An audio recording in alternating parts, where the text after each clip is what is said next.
इंसान दो मामलों में बेबस है। दुख बेच नहीं सकता और सुख खरीद नहीं सकता। धैर्य रखना, निराश मत होना, क्योंकि जिसने तुम्हें लिखा है वह ब्रह्मांड का सबसे बड़ा लेखक है। जिंदगी में जब बचपन का खेल खत्म हो जाता है तब किस्मत का खेल शुरू हो जाता है। प्रिय भक्तों, आज की इस भक्ति यात्रा में हम जीवन की सच्चाइयों से जुड़े महत्वपूर्ण पहलुओं पर चर्चा करेंगे।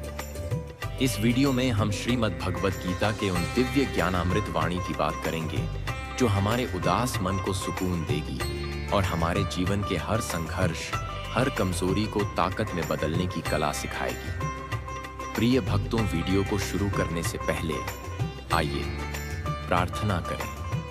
हे कृष्ण, जो भी भक्त आज इस अमृत वाणी को सुन रहा है, उनके जीवन में आपकी कृपा सदा बनी रहे और उनके सभी कष्ट दूर हो। मित्रों, इस अद्भुत वाणी को सुनने से पहले अपने विचार और भक्ति को व्यक्त करते हुए नीचे कमेंट में जय श्री राधे कृष्ण जरूर लिखें। आपकी यह भक्ति हमारी इस यात्रा को और भी अद्भुत बनाएगी। साथ ही यदि आप हमारे चैनल AK सियाराम पर नए हैं तो अभी सब्सक्राइब करें और घंटी के बटन को दबाएं। यह सिर्फ एक क्लिक नहीं बल्कि प्रभु के प्रेम में आपका पहला कदम होगा, ताकि आप हमारी हर नई भक्ति यात्रा का हिस्सा बन सकें।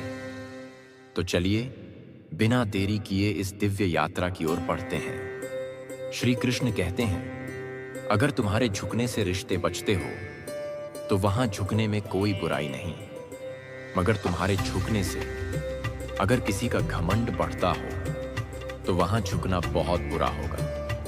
कभी परिस्थितियों के हाथों की कठपुतली ना बनो, क्योंकि आप अपने हाथों हालात बदलने का दम रखते हो।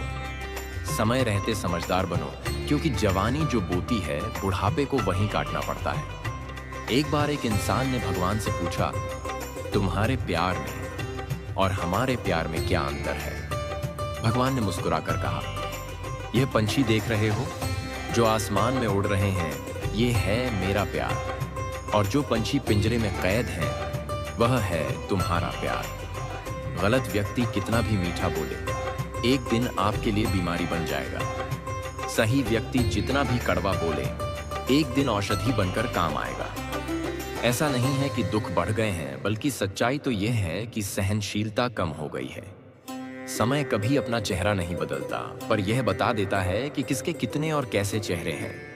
अगर कोई आपकी तारीफ करे तो उसे विनम्रता से स्वीकार करें, और अगर कोई आपकी आलोचना करें तो उस पर गंभीरता से विचार करें। बरसात गिरी और कानों में बस इतना कह गई। गर्मी किसी की भी हो हमेशा नहीं रहती। मदद करना सीखिए, फायदे के बगैर मिलना जुलना सीखिए, मतलब के बगैर और जिंदगी जीना सीखिए। दिखावे के बगैर अंधेरा वहां नहीं है जहां तन गरीब है, अंधेरा तो वहां है जहां मन गरीब है।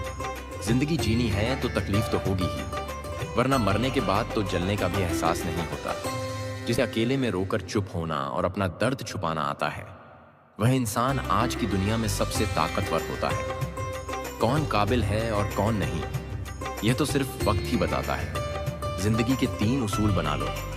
पहली, जिससे माफी मांगनी हो उससे जरूर मांगो। दूसरे, जिसे तुम चाहते हो उसे कभी मत छोड़ो। तीसरा, जो तुम्हें चाहता हो उससे कभी कुछ मत छुपाओ। जिस इंसान को सच बोलने की आदत होती है, लोग सबसे ज्यादा गलत उसी को मानते हैं। लोग अगर बदलते हैं तो बदल जाने दो, सब पीछे आएंगे, बस अच्छा वक्त आने दो। ऐसे लोगों से सदा बचकर रहना जिनके दिलों में भी दिमाग होता है। हर किसी को अपना समझना छोड़ दो, हमेशा खुश रहोगे। यह वह जमाना है जहां सच्चा दोस्त थोड़ा सा नाराज हो जाए तो वह दुश्मनों की लाइन में खड़ा हो जाता है और आपसे बदला लेने की ताक में रहता है। दिल 1000 बार चीखे उसे चिल्लाने दो, जो आपका नहीं उसे जाने दो। जिंदगी के 4 नियम: 1, पैसा कमाओ। दूसरे, परिवार को खुश रखो।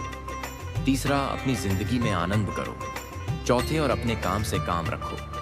अपनी वाणी को वीणा बनाएं, बाण ना बनाएं, क्योंकि वीणा बनेगी तो जीवन में संगीत होगा। अगर बाण बनेगी तो जीवन में महाभारत होगी। जिन रिश्तों में आपको अहमियत तक नहीं दी जाती, उन रिश्तों में आप खुद को ही लुटा देते हो। अक्सर उन्हीं लोगों के दिल टूटते हैं जो हमेशा दूसरों का दिल रखने की कोशिश करते हैं। भले ही किसी औरत ने आज तक ताजमहल ना बनवाया हो, लेकिन उन्होंने करोड़ों मकानों को घर बना रखा है। उस बद्दुआ से एक बार फिर भी बचा जा सकता है जो शब्दों से दी गई हो, लेकिन उस बद्दुआ से बचना नामुमकिन है जो खामोशी से दी गई हो। कुछ मिलने पर अहंकार ना करना, क्योंकि देने वाला और छीनने वाला एक ही है। घर से बाहर दिमाग लेकर जाओ, क्योंकि दुनिया एक बाजार है। घर के अंदर सिर्फ दिल लेकर आओ, क्योंकि यहाँ एक परिवार है। इंसान अमीर तब होता है जब उसका परिवार उसके साथ होता है। किसी भी रिश्ते की सबसे मजबूत डोर होती है नजरों में इज्जत और बोलने का लिहाज से भी अक्सर खत्म हो जाते हैं रिश्ते। कसूर हर बार गलतियों का नहीं होता। जब इंसान अंदर से मर जाता है तो बाहर से मिलने वाली हजार खुशियां उसे सिर्फ हंसा सकती हैं, खुश नहीं कर सकती। किसी घर में एक साथ रहना परिवार नहीं कहलाता, बल्कि एक साथ जीना, एक दूसरे की भावनाओं को समझना और एक दूसरे की परवाह करना ही परिवार कहलाता है। अगर आपका परिवार आपसे प्यार करता है, आपके कुछ अच्छे दोस्त हैं, आपकी मेज पर खाना है, आपके सिर पर छत है, शून्य, तो आप जितना सोचते हैं उससे कहीं ज्यादा अमीर हैं। एक दिन हम एक दूसरे को सिर्फ यह कहकर खो देंगे, वह मुझे याद नहीं करता तो मैं क्यों करूं। जिनकी नजरों में आप अच्छे हैं उनके लिए आप अच्छे ही रहेंगे, और जिनकी नजरों में आप बुरे हैं उनकी नजरों में अच्छा बनना बेकार है। तजुर्बा कहता है वक्त अगर बुरा हो तो सब आजमाने लगते हैं, बड़े बड़ों को भी छोटे आंख दिखाने लगते हैं। अभी जाकर देखना, नए अमीरों के घर पर हर एक छोटी से छोटी चीज की कीमत बताने लगते हैं। जीवन में जो लोग साथ रहकर छल करें, धोखा दें, चुगली करें, बातों को गलत तरीके से किसी के सामने रखें, ऐसे लोगों को अपनी जिंदगी से हमेशा दूर रखना। सांप के दांत में, बिच्छू के डंक में और इंसान के मन में कितना जहर भरा है कोई नहीं बता सकता। सब्र करना दुनिया के सामने रोने से कहीं बेहतर है। जो व्यक्ति अपने पास होने वाली चीजों से संतुष्ट नहीं है, उसे भविष्य में मिलने वाली चीजों से भी कभी संतोष नहीं होगा।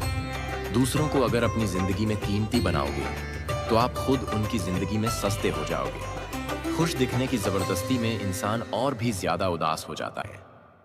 विश्वास जीतने में तो पूरी जिंदगी लग जाती है, लेकिन उसे तोड़ने के लिए एक पल ही काफी होता है।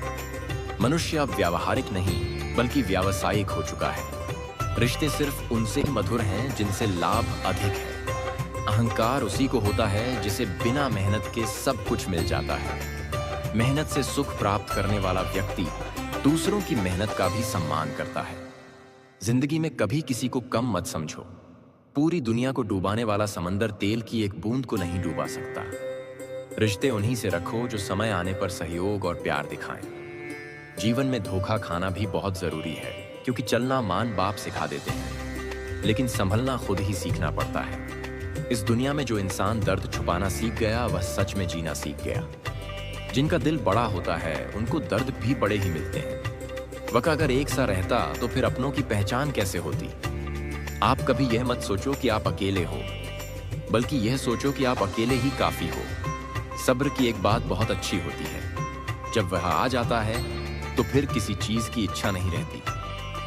अच्छे लोग खुशियां दे जाते हैं और बुरे लोग सबक शांत रहे। तेरा वक्त भी आएगा, शांत रहकर लक्ष्य पर ध्यान दे। तू एक दिन जरूर मुस्कुराएगा। ना हक दो किसी को इतना कि आपको तकलीफा हो जाए, और ना वक्त दो इतना कि किसी को गुरूर हो जाए। करेले से कड़वे लोग कई बार मुसीबत में काम आ जाते हैं, और शक्कर से मीठे लोग वक्त पर अक्सर धोखा दे जाते हैं। जिन्हें आपके दर्द का एहसास ही ना हो, उनसे शिकायत करना बिल्कुल बेकार है। हर इंसान की दो कहानियां होती हैं, एक वह जो सबको सुनाता है और दूसरी वह जो सबसे छुपाता है। मौन सबसे अच्छा जवाब है उस इंसान के लिए जो आपके शब्दों का मोल नहीं समझता। जीवन में आप अपने आप को मजबूत बनाइए।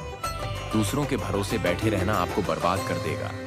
जिंदगी में चाहे आप 10 बार फेल हो जाओ या 100 बार फेल हो जाओ, पर कसम खा लो कि अपनी जिंदगी में आम आदमी बनकर नहीं जीना है। प्रेम बहुत दुर्लभ है, उसे पकड़ कर रखो। क्रोध बहुत खराब है, उसे दबा कर रखो। डर बहुत भयानक है, उसका सामना करना सीखो। टेंशन, डिप्रेशन और बेचैनी इंसान को तभी होती है जब वह खुद के लिए कम और दूसरों के लिए ज्यादा सोचता है। सब संस्कार की बात है, वरना माचिस से दिया भी जलाया जाता है और सिगरेट भी। प्यार और दोस्ती हर जगह पाए जाते हैं, परंतु यह ठहरते वहीं हैं जहां पर इन्हें इज्जत मिलती है। ईश्वर से कभी उम्मीद मत छोड़ना और दुनिया से कभी उम्मीद मत रखना।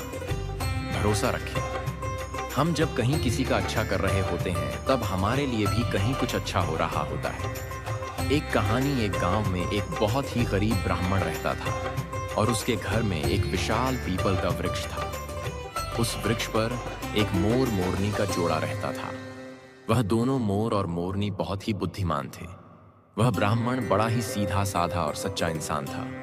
वह बेचारा गरीबी का जीवन जी रहा था और परिवार का पालन पोषण भी सही से नहीं कर पाता। लेकिन वह ब्राह्मण उन दोनों, मोर और मोरनी, का बहुत ख्याल रखता था। वह उनको खाने को भोजन देता और पीने के लिए पानी देता था। उस ब्राह्मण के दिल में जीव जंतुओं एवं पशु पक्षियों के लिए बहुत ही दया भावना थी। वह मोर और मोरनी भी उस ब्राह्मण के घर पर बहुत खुश थे। मोर को अपने लिए भोजन लेने कहीं जाना भी नहीं पड़ता था, क्योंकि ब्राह्मण भोजन उनके घोंसले में ही दे दिया करता था।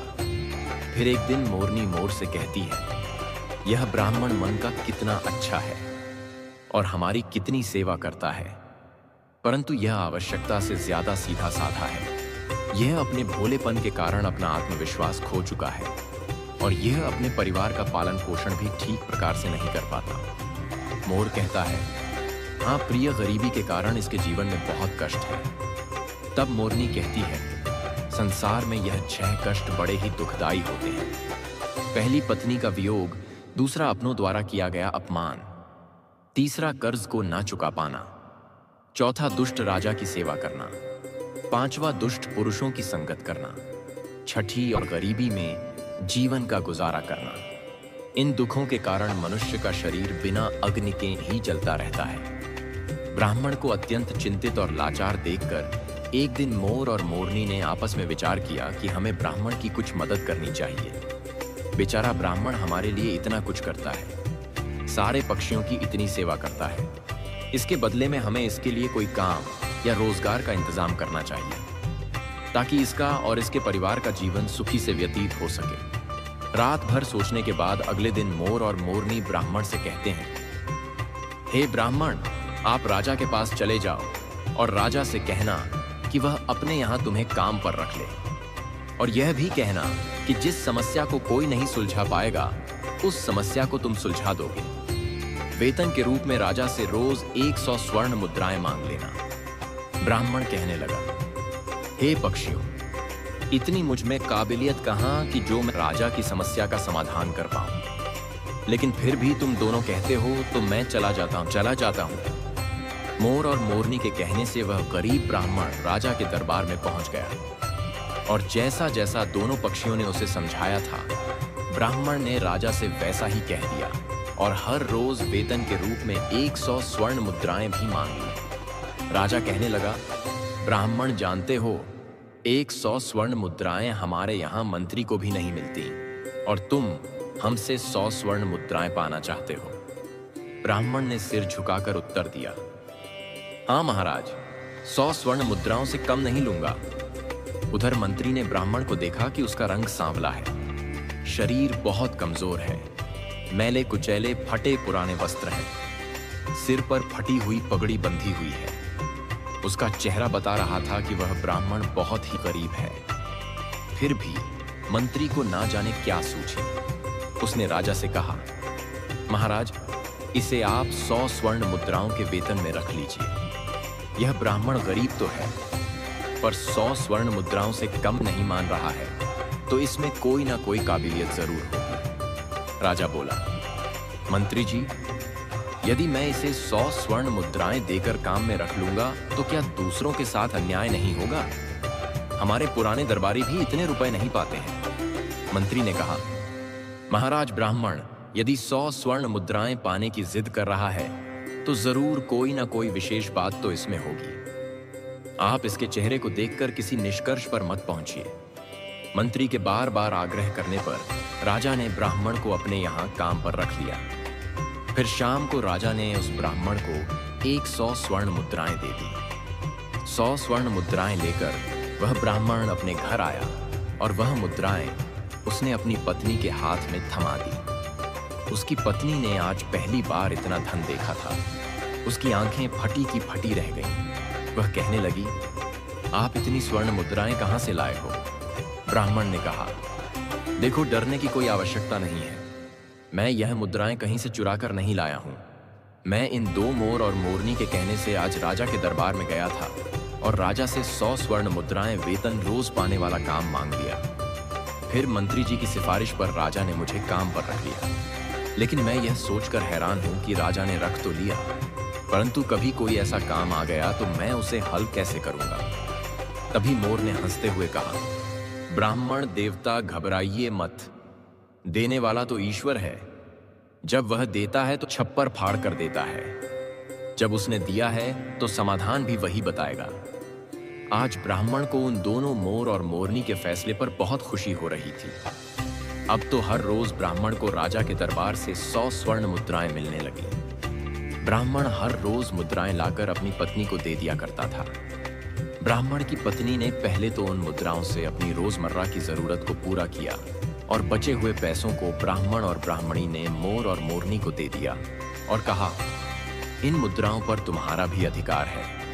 फिर उन स्वर्ण मुद्राओं को मोर और मोरनी परोपकार के कार्यों में लगाने लगे। ब्राह्मण और ब्राह्मणी उन मुद्राओं से गरीबों को खाना खिलाने लगे, जंगल में रहने वाले पशुओं के लिए पानी की व्यवस्था करने लगे और धीरे धीरे उन दोनों पति पत्नी ने एक पाठशाला खुलवा दी ताकि गरीब लोगों के बच्चे जो पैसों की कमी के कारण पढ़ नहीं पाते वह भी पढ़ सकें। अक्सर बहुत से गरीब बच्चों का भविष्य भी गरीबी के कारण सिमट कर रह जाता है। उनके अंदर की उठने वाली योग्यता को धन ना होने के कारण पंख नहीं मिल पाते, इसलिए योग्य होने पर भी वे लोग बस लाचार और बेबस बनकर रह जाते हैं। मोर और मोरनी ने भी उन रुपयों से नगर के हर एक गरीब और बेबस की सहायता की। उधर राजमहल में ब्राह्मण को देखकर दूसरे दरबारी उससे जलने लगे। वे हमेशा सोचते रहते थे कि मंत्री की मूर्खता के कारण यह ब्राह्मण रोज 100 स्वर्ण मुद्राएं ले जाता है और राजा साहब ने अभी तक इससे कोई 100 स्वर्ण मुद्राओं वाला काम भी नहीं करवाया। फिर एक दिन ऐसा हुआ, उस ब्राह्मण की परीक्षा का समय भी आ गया। राजा के दरबार में एक दूसरे देश के राजा का दूत आया। उसने कहा, महाराज, यदि आप हमारे 2 प्रश्नों का सही सही उत्तर देंगे तो हमारे राजा आपको हमारा आधा राज्य दे देंगे, नहीं तो आपको अपना आधा राज्य देना पड़ेगा। और यदि आपने उनके इस प्रस्ताव को ठुकराया तो वह आप पर आक्रमण कर देंगे। उस दूत की बात सुनकर राजा बड़ी चिंता में पड़ गया कि अगर दूसरे राजा की बात नहीं मानी तो व्यर्थ में ही रक्तपात होगा। फिर यह सोचकर राजा ने दूत से कहा, तुम अपने राजा के दोनों प्रश्न हमें बताओ। इतना कहते ही दूत ने एक पालकी मंगवाई। उस पालकी में 3 मूर्तियां रखी हुई थीं। वह तीनों मूर्तियां संगमरमर के पत्थरों से बनी हुई थीं और तीनों मूर्तियां देखने में बिल्कुल एक जैसी लगती थीं। दूत ने कहा, महाराज, हमारे महाराज का पहला प्रश्न है कि इन तीनों मूर्तियों में श्रेष्ठ मूर्ति कौन सी है? यह सुनकर राजा और समस्त दरबारी सोच में पड़ गए। यह मूर्तियां तो दिखने में एक जैसी ही हैं, फिर इनमें से कोई एक श्रेष्ठ सिद्ध कैसे हो सकेगी? राजा सहित राजा के सभी दरबारी मूर्तियों में अंतर सिद्ध नहीं कर सके। तभी अचानक मंत्री को याद आया कि हमने 100 स्वर्ण मुद्राएं वेतन वाले ब्राह्मण को किस लिए रखा है। फिर राजा ने तुरंत उस ब्राह्मण को बुलाया और उसे तीनों मूर्तियों में अंतर ढूंढकर श्रेष्ठ सिद्ध करने के लिए कहा। बेचारा भोला भाला ब्राह्मण मूर्तियों को देखकर आश्चर्य में पड़ गया कि इन तीनों मूर्तियों में अंतर कैसे पता किया जाए। यदि नहीं बता पाया तो राजा नौकरी से निकाल देगा। अब तो दरबार में ब्राह्मण से जलने वाले लोग भी सोचने लगे कि आज इस ब्राह्मण का खेल खत्म हो जाएगा। काफी देर मूर्तियों को गौर से देखने के बाद भी ब्राह्मण को कुछ समझ में नहीं आया। तो ब्राह्मण ने कहा, महाराज, इन मूर्तियों को एकांत कक्ष में रखवा दीजिए, तब तक मैं अपने घर होकर आता हूँ। लौटकर मैं इन तीनों मूर्तियों का अंतर और इनमें से सबसे श्रेष्ठ मूर्ति कौन सी है यह मैं आपको जरूर बता दूंगा। इतना कहकर ब्राह्मण अपने घर चला गया। उधर राजा ने उन मूर्तियों को एकांत कक्ष में रखवा दिया। ब्राह्मण सीधा अपने घर गया और पूरी बात मोर और मोरनी को बताई। यह बात सुनकर मोर ने कहा, ब्राह्मण देव, जब तीनों मूर्तियां दिखने में एक जैसी हैं तो अंतर जरूर उनके अंदर होगा। तुम एक काम करना, एक पतला सा तार उन मूर्तियों के कान में डालना। वह तार कहां से निकलता है यह बात आकर मुझे बताना और मैं आपको उनका अंतर समझा दूंगा। ब्राह्मण तुरंत राजमहल में जाकर मूर्तियों के पास गया और एक पतला सा तार उनके कान में डालकर देखने लगा। पहली मूर्ति के कान में तार डाला तो वह तार दूसरे कान से बाहर निकल गया। फिर दूसरी मूर्ति के कान में तार डाला तो वह मुंह से बाहर निकल गया। फिर तीसरी मूर्ति के कान में तार डाला तो वह तार बाहर ही नहीं निकला। ब्राह्मण ने पूरी बात आकर मोर को बताई। तब मोर ने उसे समझाया, पहली मूर्ति के कान के छेद आर पार है। इसका अर्थ है कि वह किसी भी बात को एक कान से सुनती है और दूसरे कान से निकाल देती है। दूसरी मूर्ति किसी भी गुप्त बात को कान से सुनकर मुंह से निकाल देती है और तीसरी मूर्ति गुप्त बातों को कान से सुनकर पेट में दबाकर रखती है। यही तीसरी मूर्ति उन तीनों में से श्रेष्ठ है जो मनुष्य सबकी सुनकर उसे अपने अंदर रखता है, किसी से कहता नहीं और समय आने पर उन बातों को प्रयोग में लाता है। वही मनुष्य बुद्धिमान माना जाता है।